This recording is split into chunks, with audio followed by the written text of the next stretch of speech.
wabarakatuh. Kami dari kelompok 5 PIH yang beranggotakan saya Mona Siti Aisyah MPM 2451122. Saya Rahel Kisha Muskita dengan MPM 2451158. Saya Nadia Putri Pratama dengan MPM 2451130.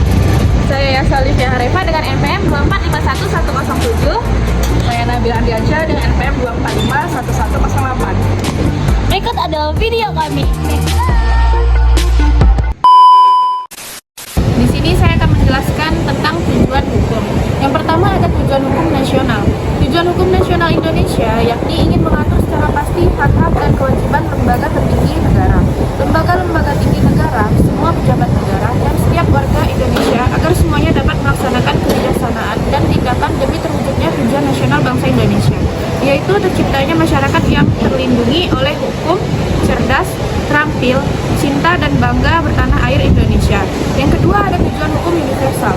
Tujuan hukum mempunyai sifat universal seperti ketertiban, ketentraman, kedamaian, kesejahteraan, dan kebahagiaan dalam tata kehidupan bermasyarakat. Berikutnya saya akan menjelaskan kesimpulan dari tujuan hukum yang sudah saya bacakan sebelumnya. Yang pertama, menciptakan ketertiban dan keadilan.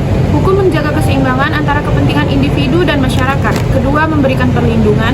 Ketiga, mewujudkan kesejahteraan. Keempat, mengatur hubungan sosial. Saya Mona selanjutnya menjelaskan hukum sebagai sarana rekayasa sosial.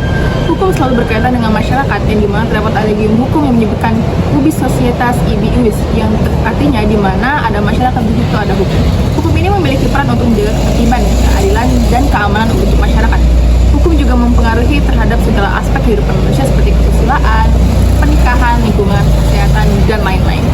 Fungsi hukum sebagai alat untuk rekayasa masyarakat, law as a tool of social engineering, menurut Roscoe Pound memiliki tujuan untuk menciptakan keselarasan dan harmoni dalam masyarakat agar sesuai dengan kepentingan dan kebutuhan pada masyarakat tersebut.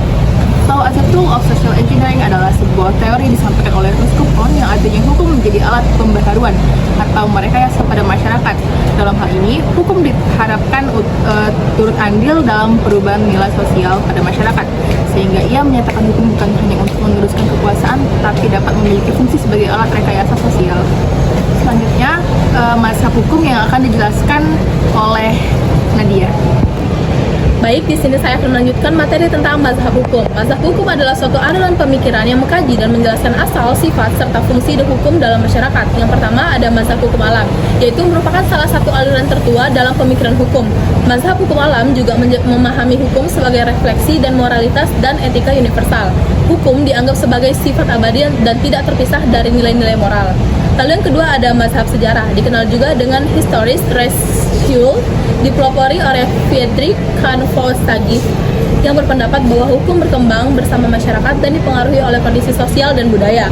Lalu yang ketiga ada teori teokrasi, yang mendasarkan berlakunya hukum atas kehendak Tuhan Yang Maha Esa, dinamakan teori ketuhanan atau teokrasi. Karena pada masa lampau di Eropa, para ahli fikir atau filosof menganggap dan mengajarkan bahwa hukum itu berasal dari Tuhan Yang Maha Esa. Lalu yang keempat ada teori kedaulatan rakyat. Menurut aliran ini, hukum adalah kemauan orang seluruhnya yang telah mereka serahkan kepada suatu organisasi, yaitu negara, yang telah terlebih dahulu mereka bentuk dan diberi tugas untuk membentuk hukum yang berlaku dalam masyarakat. Lalu selanjutnya yang kelima ada teori kedaulatan negara yang mengatakan bahwa kekuasaan hukum tidak dapat didasarkan atas kemauan bersama seluruh anggota masyarakat. Hukum ditaati karena negaralah yang menghendakinya dan negara mempunyai kekuatan atau power yang tidak terbatas. Lalu yang keenam ada teori kedaulatan hukum, di mana teori ini dicetuskan oleh Krabbe yang mengajarkan bahwa sumber hukum ialah rasa keadilan, dan hukum itu ada karena anggota masyarakat mempunyai perasaan sebagaimana seharusnya hukum itu. Lalu yang terakhir ada asas keseimbangan, yang menurut Cronenberg, hukum itu berfungsi sebagai suatu dalil nyata atau real yang menjadi dasar berfungsinya kesadaran hukum, yang mana tiap orang yang menerima keuntungan atau mendapat kerugian sebanyak-banyaknya atas dasar yang telah ditetapkan atau diletakkan terlebih dahulu, serta berlaku dimanapun dan kapanpun.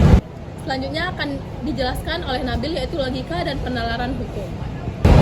Baik, di sini saya akan menjelaskan sedikit tentang materi logika dan penalaran hukum. Yang pertama yaitu definisi logika dan penalaran. Logika merupakan pertimbangan akal atau pikiran yang diungkapkan melalui kata dan dinyatakan dalam suatu bahasa.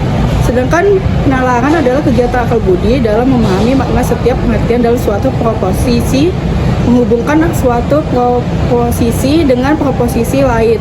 dan menarik kesimpulan atas dasar proposisi tersebut.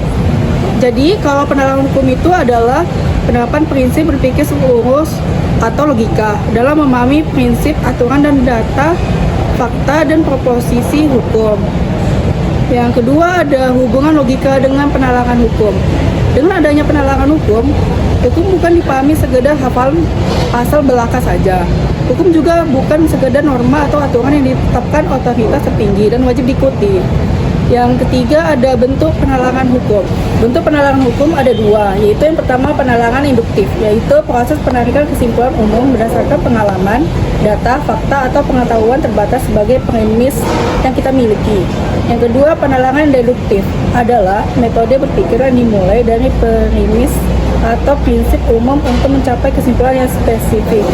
Yang keempat yaitu fungsi dan kegunaan penalaran hukum. Yang pertama yaitu digunakan untuk memperkuat argumen dalam sengketa hukum, membantu pihak-pihak dalam menyusun strategi pembelaan yang sistematis dan objektif. Yang kedua yaitu berfungsi sebagai metode untuk menafsirkan dan menemukan kaidah hukum yang berlaku dalam situasi konkret, menghubungkan fakta dengan norma hukum. Di sini saya akan menjelaskan penemuan hukum dan judicial activism. Penemuan hukum. Penemuan hukum atau disebut dengan law finding adalah proses pencarian dan penemuan hukum yang berlaku dalam suatu kasus atau permasalahan hukum tertentu.